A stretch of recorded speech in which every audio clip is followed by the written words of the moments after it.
नमस्कार, बहुत स्वागत आप सभी का। मैं हूं आपके साथ कोमल गंगवार। आज हमारे साथ मौजूद हैं खालिद खान जी। ये वो शख्सियत हैं जिन्होंने अपने जीवन में कई मुश्किलों का सामना किया और कड़ी मेहनत से अपने सपनों को साकार किया। उनका सफर ओमान से शुरू हुआ, जहां उन्होंने लॉजिस्टिक क्षेत्र में काम करते हुए विशेषज्ञता हासिल की। साल 1996 में खालिद खान जी ने पारादीप परिवहन प्राइवेट लिमिटेड कंपनी की शुरुआत की, जो कि इस साल से पारादीप परिवहन लिमिटेड हो गई है। जो काम भारत देश में विदेशी कंपनी नहीं कर पाए, उन कामों को भी आपने पूरा करके विदेश में पारादीप परिवहन की नई पहचान बनाई, जिसके कारण भारत की ही नहीं कई दूसरे देशों में भी कई प्राइवेट और सरकारी संगठनों के साथ मिलकर आपकी कंपनी बेहतर काम कर रही है।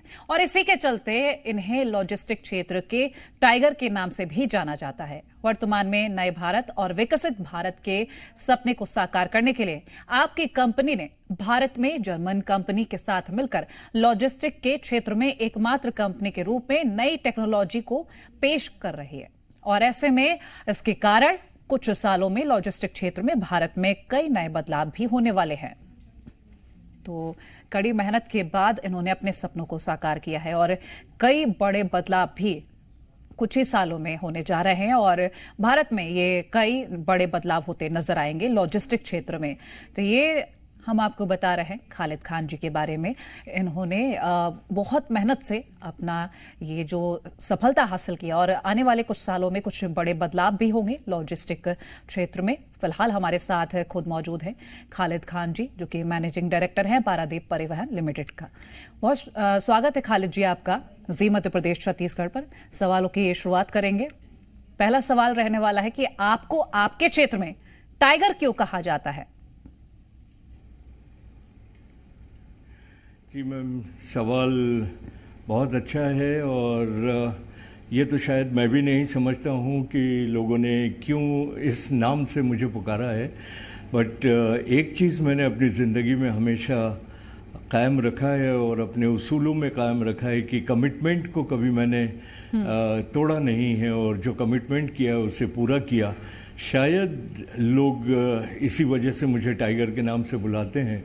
और मेहनत अपनी ज़िंदगी में जो मैंने अपना सबसे बड़ा उसूल बनाया था और ईमानदारी, और उसी वजह से लोग ने ये खिताब दिया मुझे और इस खिताब से नवाजा।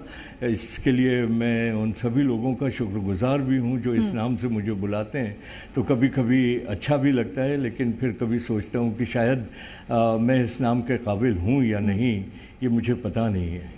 लेकिन अगर लोगों ने ये नाम दिया है तो ज़रूर सोच समझ कर ही ये नाम दिया है आपको और इसके काबिल भी है, इसीलिए आपको ये नाम से नवाजा गया है। फिलहाल अगला सवाल रहेगा कि जो काम विदेशी कंपनी नहीं कर पाती, वो काम एक भारतीय कंपनी पारादीप परिवहन लिमिटेड ने करके दिखाया, जो कि समुद्र तल और तालाबों के नीचे होता है। क्या ऐसी खास विशेषताएं हैं और आपकी कंपनी और आपके कर्मचारियों में कौन कौन सी वो विशेषताएं हैं, बताइएगा ज़रा। जी, हम लोग बेसिकली लॉजिस्टिक कंपनी हैं और लॉजिस्टिक के साथ साथ एक जो है वो सी के अंदर में जो ड्रेजिंग होती है वो उसका काम हम लोग करते हैं। और किसी भी पोर्ट के लिए, जो भी हमारे यहाँ हिंदुस्तान में पोर्ट्स हैं, 12 बड़े नेशनल पोर्ट हैं और 200 से ज़्यादा छोटे पोर्ट्स हैं। इन सारे पोर्ट्स में जब जहाज़ को अंदर लाना होता है पानी में और शोर पे किनारे पे बर्थ होता है, जहाज़ लगता है, तो एक चैनल तैयार की जाती है और उस चैनल में अंडर वाटर ड्रेजिंग करके उसको डीप किया जाता है। और जब कोई नया पोर्ट तैयार होता है तो वहाँ पर कैपिटल ड्रेजिंग लगता है और उसके अंदर में उसको गहराई तक 15 मीटर, 18 मीटर, 20 मीटर जितना रिक्वायरमेंट होता है वहाँ उस हिसाब से करते हैं। तो ये एक काफ़ी बड़ा टेक्निकल काम है और चैलेंजिंग होता है कि पानी के अंदर जहाँ आप कुछ देख नहीं सकते हो और उसको आपको कटर सेक्शन लगा के ड्रेज करके उस मलबे को बाहर निकालना है या फिर समंदर के अंदर ही डिस्पोजल करना है। तो इस काम को हमारी कंपनी ने यूरोपियन डच कंपनी के साथ में मिलके कोलैबोरेशन किया और यहाँ इस टेक्नोलॉजी को लेकर आया। 1996 में हम लोगों ने सबसे पहले पारादीप पोर्ट जो उड़ीसा में है वहाँ पर ये ड्रेजिंग का काम किया और सक्सेसफुली उस प्रोजेक्ट को हम लोगों ने हैंडल करके और विद इन टाइम जो हमको दिया गया था उसमें हमने कंप्लीट किया और उसके बाद कई बड़े प्रोजेक्ट्स किए जिसमें पारादीप पोर्ट में ही ऑयल रिफाइनरी आई 2001 में वहाँ पर हम लोगों ने सक्सेसफुली इस काम को किया और कई मिलियन क्यूबिक मीटर सैंड को बाहर निकाल के लैंड का रिक्लेमेशन भी किया, विच इज़ अमेजिंग जॉब। और ये मेरे कैरियर में, मेरी लाइफ में ये बड़ा चैलेंजिंग जॉब रहा है, तो इसको मैंने बहुत एंजॉय भी किया है और सक्सेसफुली ऊपर वाले के करम से और हमारी टीम जो रही हमारी कंपनी में, जो हमारे साथ लोग जुड़े रहे, उन्होंने अपनी पूरी आत्मविश्वास के साथ और मेहनत के साथ काम करके इन क्षेत्रों में अपने नाम को कायम किया और खड़ा किया। बिल्कुल, और इस तरह से जो चैलेंजिंग चीज़ें रही हैं आपने उनको पार किया है। अगला सवाल रहेगा कि हमने रिसर्च में देखा कि आपकी कंपनी विदेशों में भी काम कर रही है, वो लॉजिस्टिक के अलावा और क्या क्या है? विदेशों में हमने बहुत पहले एक सोच थी मेरी कि मुझे इंडिया से बाहर जाना है। वैसे भी पहले मैं अपने कैरियर को अपने कैरियर में मैंने सबसे पहले सल्तनत ऑफ ओमान को चुना था, जो कि मस्कत एक जगह थी जहाँ पर मैं जॉब करने के लिए गया था, वहाँ नौकरी करता था मैं। और वहाँ नौकरी करने के बाद जब मैं भारत वापस आया और जब अपना बिजनेस इस्टेब्लिश किया, उसके बाद में मैंने ये योजना बनाया कि जिस जगह पे मैं नौकरी करता था गल्फ़ कंट्रीज़ में, मैं वहाँ अपना बिज़नेस को इस्टेब्लिश करूँ। और हम लोगों ने वहाँ पर ओमान में फिर वापस जाके काम किया और मलेशिया में हमने आयरन ओर की माइंस ली, इंडोनेशिया में हमने कोल माइंस ली और माइनिंग का काम वहाँ से स्टार्ट करके कोल निकाला और उसे इंडिया भेजा। और आयरन ओर जो हमने मलेशिया से किया उसको हमने चाइना एक्सपोर्ट किया। ये हमारी उपलब्धियां रही हैं वहाँ पर विदेशों में जाके काम करने की। सक्सेसफुली वो सारे प्रोजेक्ट्स हम लोगों ने कंप्लीट किए और फिर उसके बाद बैक टू इंडिया आ गए और अभी हमारा दुबई में काम चल रहा है। JSW कंपनी के साथ में हम लोग जुड़े हुए हैं, सीमेंट के साथ में, और उनका लाइमस्टोन वहाँ से हम लोग माइंस से निकाल के पोर्ट तक लेकर आते हैं और फिर उसको जहाज़ में लोड कर देते हैं। अच्छा खालिद जी, आपकी कंपनी में 2500 से ज़्यादा कर्मचारी काम करते हैं और ये आपकी एक बड़ी ताकत भी है। आगे क्या योजना है, इस ताकत को और बढ़ाएंगे? जी, मेरी योजना तो यही है और ख्वाहिश भी यही है, दुआ भी है और उम्मीद भी करता हूँ कि मैं 2500 से 10,000 का टारगेट रखूँ। और अगर 10,000 एम्प्लॉइज़ मेरे पास में होते हैं तो ये मेरी स्ट्रेंथ होती है और ये अपने आप में मैं समझता हूँ कि जो आज ज़रूरत है हमारे मुल्क में, हमारे देश में, कि हम जितना रोज़गार जुटा सकें, लोगों को नौकरियां दे सकें। देखिए, सारा की सारा सिस्टम गवर्नमेंट के ऊपर में डिपेंड करके तो चलेगा नहीं, कुछ हम लोगों को भी और जो हम जैसे बिजनेसमैन हैं उनको भी आगे बढ़ के ये सारी चीज़ों को करना चाहिए और समाज के लिए, सोसाइटी के लिए ये एक बहुत बड़ा योगदान है कि हम वहाँ पर जॉब्स क्रिएट करें, ज़्यादा से ज़्यादा मैक्सिमम एम्प्लॉयमेंट क्रिएट हो और लोगों को उससे फ़ायदा पहुँचे। तो मैं चाहूँगा कि मेरी कंपनी में कम से कम 10,000 लोग हों और वो सब मेरी कंपनी के एम्प्लॉयज़ नहीं, मेरी कंपनी के पार्टनर्स बने।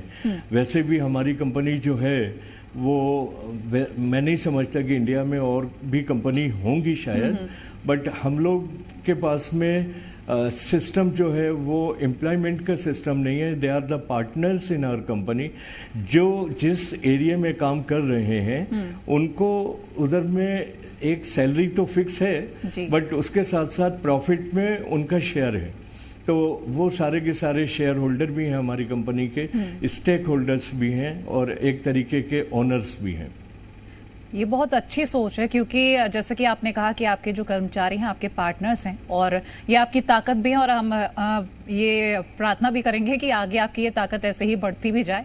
आगे सवाल रहेगा कि आप बिजनेस के साथ साथ धार्मिक और सामाजिक कामों में भी रुचि रखते हैं। ऐसे वो कौन कौन से काम हैं उसे भी बताइएगा। देखिए, सामाजिक काम तो ऐसा है कि ये तो हर शख्स की रिस्पॉन्सिबिलिटी है कि वो समाज के लिए काम करे।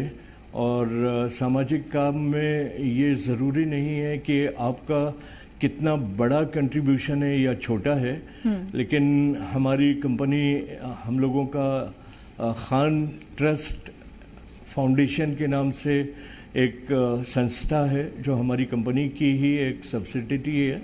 और इससे हम लोग जहाँ भी, जिस जगह भी कहीं कोई प्रॉब्लम्स आती है या कोई घटनाएं घटती हैं या कोई नेचुरल क्लाइमेटीज़ होती हैं, तो वहाँ पहुँच के हम लोग उनकी मदद करने के लिए खड़े होते हैं और उसमें मैं ख़ुद भी हिस्सा लेता हूँ। और इनफैक्ट कोविड में आप सब हम जानते हैं कि किस तरह से हम सब ने उसका सामना किया था, तो हम लोगों ने उसमें भी काफ़ी काम किया है। और आगे भी सामाजिक कार्य करने में हम लोग बहुत आगे अपने आप को मतलब फ़ख्र महसूस करते हैं कि हम किसी के काम आ सकें, और फिर वो काम को हम लोग करते हैं। धार्मिक जो चीज़ आपने कहा, तो हर चीज़ हम लोगों के धर्म से ही जुड़ी हुई है। और सबसे पहले इंसान को अच्छा इंसान होना ज़रूरी है। अगर वो अच्छा इंसान बन गया तो वो अच्छा धार्मिक भी बन जाएगा, अच्छा बिजनेसमैन भी बन जाएगा।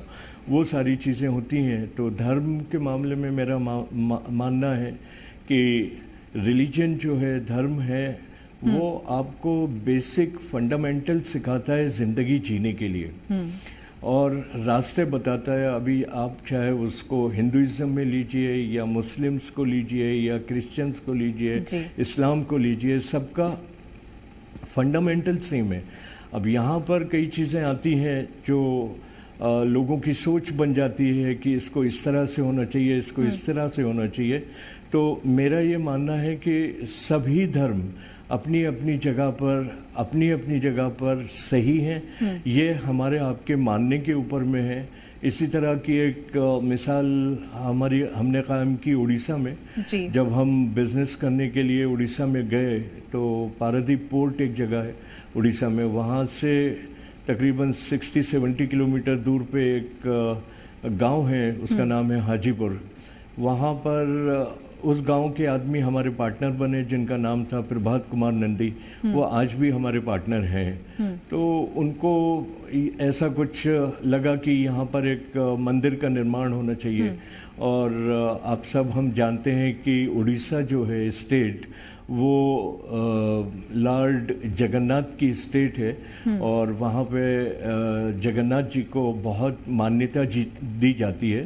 तो हम लोगों ने ये डिसाइड किया कि यहाँ पर एक भव्य मंदिर का निर्माण होना चाहिए। और हमने 3 साल के अंदर में हमारी कंपनी के फंड से ही उस मंदिर का निर्माण किया। और आज वो जो जगन्नाथ के पुरी मंदिर हैं उससे वो रिलेट है और वहाँ पर आज लाखों की तादाद में श्रद्धालु जाते हैं और अपनी मनोकामना पूरी करने की दुआ मांगते हैं और सबके लिए दुआ करते हैं। तो एक अच्छा फील होता है कि आपने कुछ अच्छा काम किया है।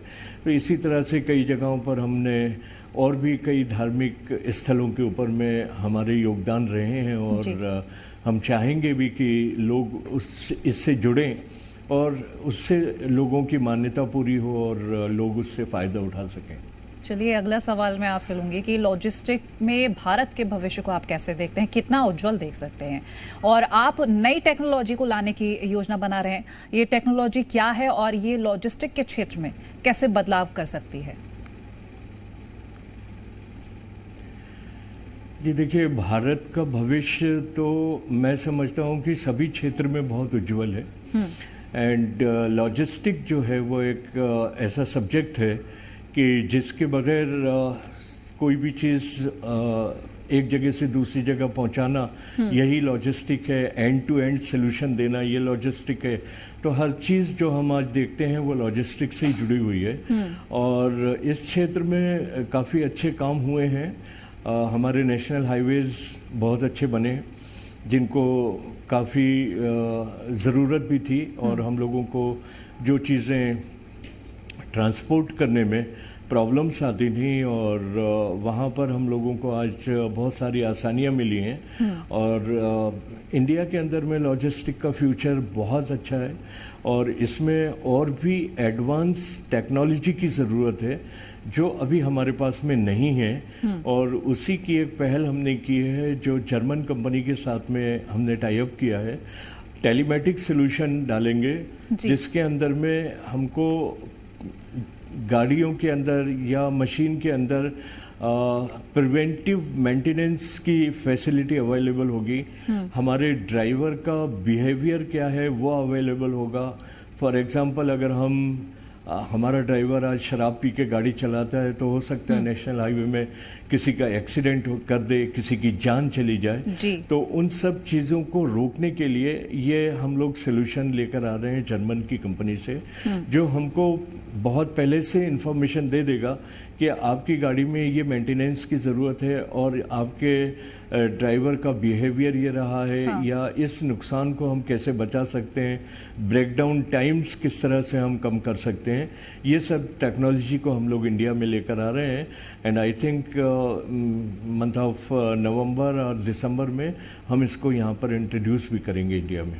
बिल्कुल। और अच्छा, आप लॉजिस्टिक के साथ साथ फर्टिलाइजर, माइनिंग और रिफाइनरी सेक्टर में भी नेतृत्व कर रहे हैं, तो क्या आपको लगता है कि इन सेक्टर्स में भारत का भविष्य काफ़ी उज्जवल रहेगा?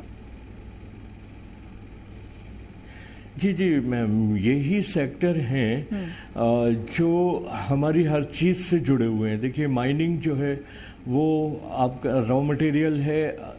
पावर प्रोड्यूस करने के लिए कोल चाहिए हमको, आयरन चाहिए, आयरन स्टील बनाने के लिए। और आज जितनी भी आप प्रोजेक्ट्स देख रहे हैं, ये सारे के सारे सामने इसी चेन का एक लिंक है। और जब तक ये चीज़ें नहीं होंगी, तब तक देश की उन्नति मुमकिन नहीं है। और यहाँ पर हम सब जिन चीज़ों से जुड़े हुए हैं, जैसे आज जो उड़ीसा स्टेट है, इससे रिच ऑफ मिनरल्स, जहाँ पर बहुत ज़्यादा मिनरल्स की अवेलेबिलिटी है। और ये सारा की सारा या तो पावर सेक्टर में है, या फिर स्टील सेक्टर में है, या फिर सीमेंट इंडस्ट्री में। तो ये सारी इंडस्ट्री जो है, जो प्रोड्यूस कर रही है रॉ मटेरियल से फिनिश गुड्स के अंदर में, तो यही सारी जो प्रगति है, उन्नति है, या तरक्की है, या डेवलपमेंट है, ये यहीं से है। और इनका भविष्य बहुत उज्जवल है। अच्छा, अब आपकी कंपनी लिस्टेड होने वाली है। आपकी कंपनी भारत में आर्थिक रूप से क्या बदलाव लाने वाली है, उसके लिए हमारे दर्शकों को क्या संदेश देंगे आप? देखिए, मेरी पहले से ये सोच थी कि मैं कंपनी के साथ साथ जो हमारे पेरोल के एम्प्लॉइज़ हैं वो तो है ही हैं, और उनको तो बेनिफिट हो रहा है। बट हमारी ये सोच थी कि आम जनता को भी इसका बेनिफिट होना चाहिए। और इसके लिए हमारी कंपनी अभी एमएसएमई में है, और अभी लिमिटेड हो गई है। और हम आईपीओ में आने वाले हैं, जिससे जो हमारे शेयर्स होंगे वो पब्लिक खरीदेगी, और उससे जो फ़ायदा होगा, डायरेक्टली और इनडायरेक्टली कंपनी का फ़ायदा और पब्लिक का फ़ायदा दोनों का है। और जब पब्लिक का फ़ायदा होता है तो नेचुरल है कि इकोनॉमी के ऊपर में भी उसका एक बहुत बड़ा असर पड़ता है। हालांकि अभी हम स्टार्टअप हैं, जस्ट आईपीओ में हम लोग जा रहे हैं। आगे ये कोशिश रहेगी कि जितना अच्छा काम करेंगे, कंपनी जितनी तरक्की करेगी, उतने ही लोग हमारे साथ में जुड़ेंगे। और उससे जो भी इकोनॉमी के ऊपर में हम, चाहे वो परसेंटेज वाइज कुछ भी ना हो, लेकिन फिर भी एक पार्ट, एक हिस्सा ज़रूर बनेंगे भारत की इकोनॉमी के लिए। और हम चाहेंगे कि हम सब एक साथ ग्रो करें, ग्रोथ हो और लोगों की परेशानियां जो आज हम देखते हैं वो दूर किसी हद तक हो सकें। अच्छा खालिद जी, हम अगर कर्मचारियों को लेकर बात करें, क्योंकि एक फैमिली की तरह आप उन सभी को लेकर चल रहे हैं, कर्मचारी नहीं पार्टनर आपने कहा, अगर आगे इस योजना को आप जैसे कि अपनी फैमिली को और बढ़ाने की बात करें, क्योंकि आपने कहा स्ट्रेंथ है ये आपकी, तो कैसे मैनेज करते हैं कि सभी को एक साथ लेकर आगे बढ़ते रहें? देखिए, ये एक HR हमारा डिपार्टमेंट है और ये सारी चीज़ें जो होती हैं हमारे पास में कंप्लीट एक सिस्टम के तहत चलती हैं। जितने भी लोग हैं हमारे साथ में जुड़े हुए हैं वो हमारे साथ में बाय नेम और उनके सारे डाटा हमारे पास में है, और कौन किस जगह हिंदुस्तान के किस कोने में या बाहर में या माइंस में हो या पोर्ट्स में हो या फर्टिलाइज़र में सेक्टर में हो, जो जहां काम कर रहे हैं डिवीज़न वाइज उनको जो है वो रजिस्टर्ड किया गया है।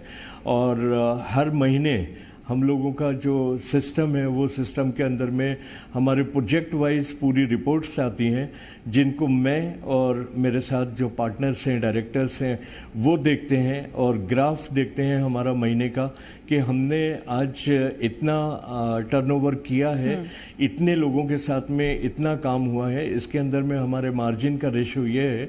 उस हिसाब से फिर उनको मंथली जो है वो दिया जाता है और उनको अपने सिस्टम के अंदर में रखा जाता है। चलिए, बहुत शुक्रिया खालिद खान जी हमारे साथ जुड़ने के लिए और अपना ये तमाम एक्सपीरियंस और आगे की योजनाएं शेयर करने के लिए। तो ये थे हमारे साथ खालिद खान, जो कि पारादीप परिवहन लिमिटेड के मैनेजिंग डायरेक्टर हैं।